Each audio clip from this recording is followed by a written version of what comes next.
Good morning, good afternoon, good evening mga Kalbin. Eto, mag-a-update ulit tayo ng mga ibon natin dito mga Kalbin. At lalong-lalo na yung mga wild type natin. Grabe, binaba na po ng presyo ng may-ari na si SC Aviary. Na galing po niya ito kay Juan Linwell na breeder na nakakuha siya ng wild type at nakapag-breed po siya ng mga wild type na si SC Aviary. Kaya i-update natin kung magkano ang presyo at hindi lang yan, i-update natin. Ang daming mga painakay ngayon dito sa ating aviary mga Kalvin. Kaya i-update natin kung alin-alin ang mga meron nating mga breeder ngayon na may inakay mga Kalvin. Soon, sila naman ang i-out natin mga Kalvin. Hindi muna tayo kukuha ng mga ibang breeder dahil sa atin muna tayo magpo-focus dahil sobrang dami. Sana meron tayong red factor dito kasi yung mga possible RF natin at saka split RF natin ay may inakay. Hindi pa natin alam kung red factor nga ba sila. Kaya hintayin natin within 2 to 3 weeks para malaman natin kung ano yung kulay nila mga Kalvin. Soon, i-out din natin yan pag meron tayong dalawa or isang red factor na inilabas dito na linyada ni Noel Baguio at linyada ni Rocos Aviary mga Kalvin. Kaya stay tuned lang kayo. Bago ang lahat, ipapasok lang natin ang ating intro.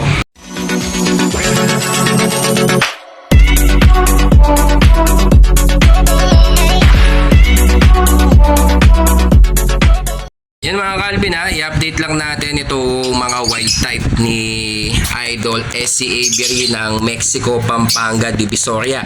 Na ito, mga nakuha ito kay Juan Linwell na dating nagbe-breed ng mga wild type na matagal na kay SC Aviary ito mga Kalvin na mga proven breeder.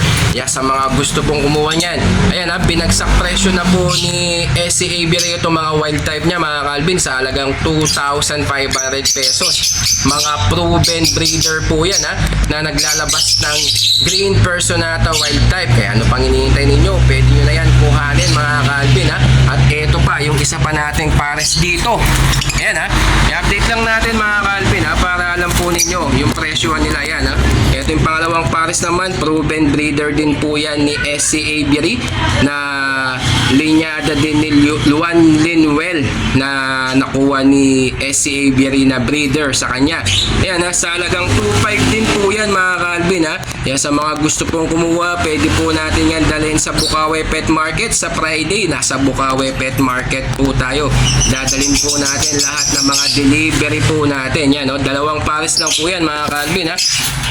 Pati yung Project, Par Blue, Opa, Dan Palo, yun, ina-out na rin po niya ng 4,000. Hindi na po siya 5,000 or 4,500. 4,000 fixed na po yun mga Kalvin ha. Bali, proven breeder na din po yun. Bali, yun po ay nakapagpalabas na ng red eye. Kaso namatay nga lang dahil hindi maasikaso dahil nagtatrabaho po siya. Kaya yun po, ina-out na po niya ng 4,000. Sagad na po yun mga Kalvin ha. At eto, i-update lang natin yung mga painakay natin. Grabe, ito sila oh. Papakita lang natin mga Kalvin. Halos 1, 2, 3, 4, 5, 6, 7, 8 ay 7 pares na may painakay. Tapos yung mga may itlog natin, 1, 2, 3, 3 pares, 4, tsaka 5. Ayan, bali 5 pares. 5 at 6, ito pa pala yung mga may itlog natin mga Kalvin. Ito yung mga pang project red factor natin na pinaposter natin dito sa Yellow Bull Split Ino Split Opa Lutino. Ayan ha, bali ito, hintayin lang natin. Sana merong mag red factor dito. Papakita lang natin mga Kalvin para makita ninyo. Papalabasin lang natin yung mga foster parents. Ayan o, ayan o, hindi ko alam kung may red factor dyan. Kaya hintayin lang natin. Pag lumaki yan mga Kalvin, meron pang isang itlog. Ayan, itlog po yan na linyada ni Noel Baguio mga Kalvin. Ayan o, 4 po yan. May isang itlog pa na 5 ang itlog. Bali 6 yung itlog niyan. Yung isa kasi pinaposter natin dun sa green split Opa split Ino natin na project Opa Lutino kasi 3 yung sisiw lang yun, yung isa linagay natin doon sa kanya mga Calvin para may apat na inakay po sila. Ayan, kasi sobra-sobra na to, baka ma-dead balls yung mga isa dito, sayang, kaya linipat ko yung mga iba na painakay natin. Ayan ha, bali yan meron nga namumula, pero hintayin natin yan, makikita natin yan within 3 weeks yung kung may red factor nga ba. Ayan, tapos ito pa yung dito natin mga Calvin ha. Ay hindi yan.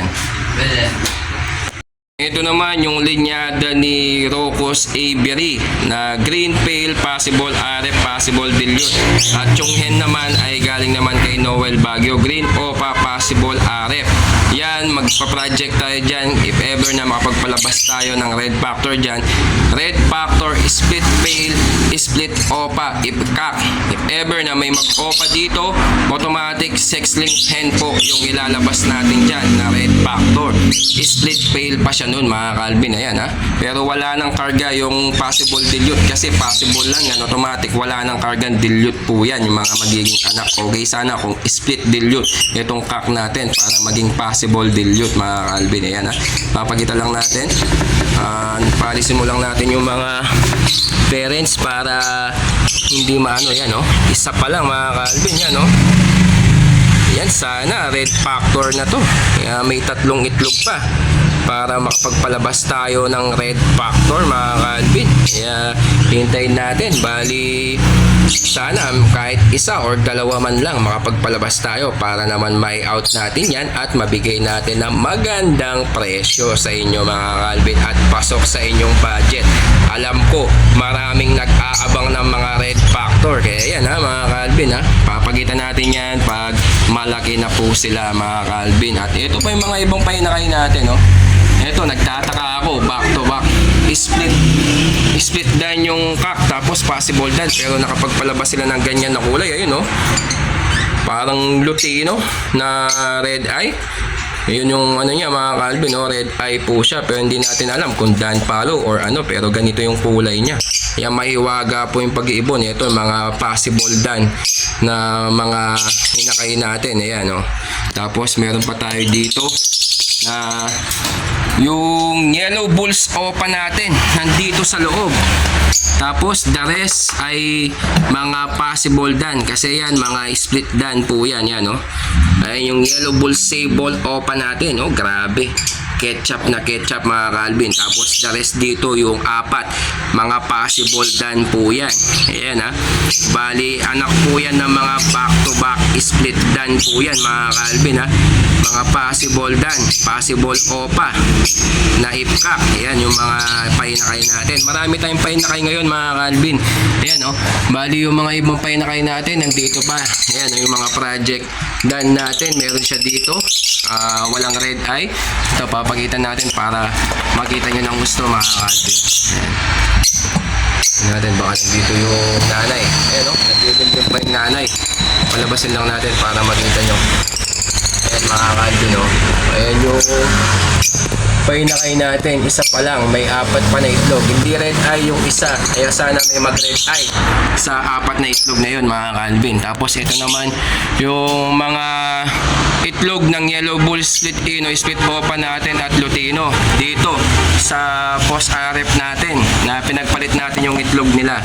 Ito papakita natin para makita nyo na mga binibreed po natin na mga ibon mga Calvin.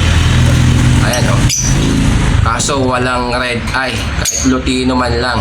Hindi ko alam, baka may mga white bulls or yellow bulls ang mga ilalabas nito kasi walang red eye. 3 po yan Tapos ito naman yung isa na painakay din natin dito na green split opay split ino tsaka green opay split ino, second clutch na pero wala pa rin linabas na opa lutino. Yan, linyada po yan ni Elmer Pangilinan, si Tito Elmer ng Del Carmen mga Calvin. Ito yung isa dito na linipat natin na anak po yan ng post RF natin. Ito yung isa, ayan ayun yan yung Apat po yan. Yung nasa dulo, ayun yung post RF natin na red factor. Hindi ko alam kung red factor ang ilalabas. Ito, papakita lang natin mga Calvin. Ito po yung anak ng red factor. Ayan, yung post RF natin. Kaya hintayin natin kung magiging red factor nga ba to. Kaya sana makapagpalabas tayo ng red factor ulit mga Calvin. Kaya hintayin natin kung ano yung resulta nito mga Calvin. Yan, the rest, mga iba natin, may itlog.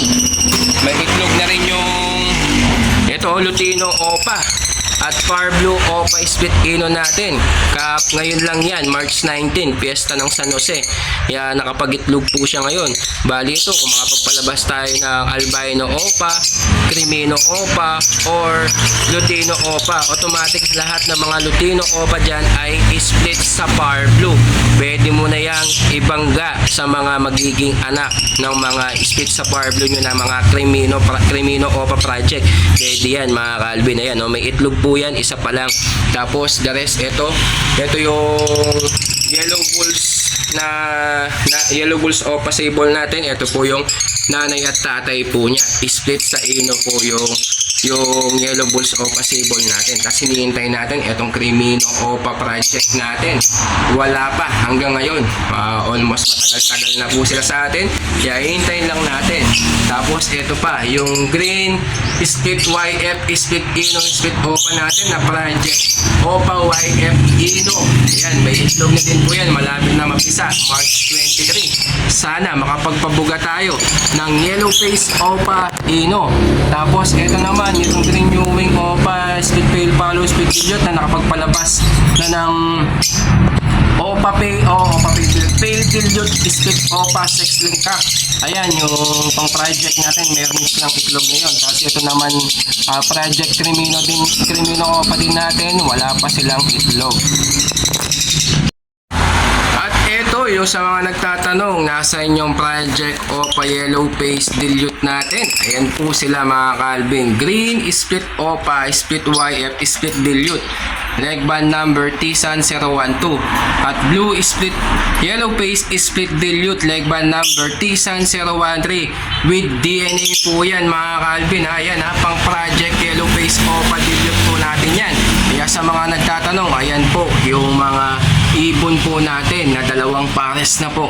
Yung mga natin, yung post RF, post Yellow Face natin, post Pale at saka post Opa.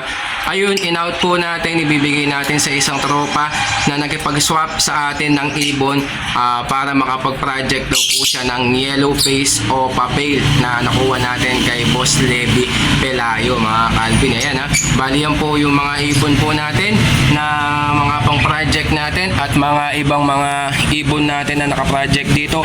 Halos may mga inakay at mga itlog po. Ngayon tag-init, doon po sila lahat nag-breed mga Calvin. Pero nung malamig ang panahon, konti lang yung nag-breed natin, halos 3 pares lang. Ngayon tag-init, ngayon sila nag-breed ng maayos mga Calvin. Kaya yun lang po yung mga updated natin na mga ibon dito sa ating mini aviary.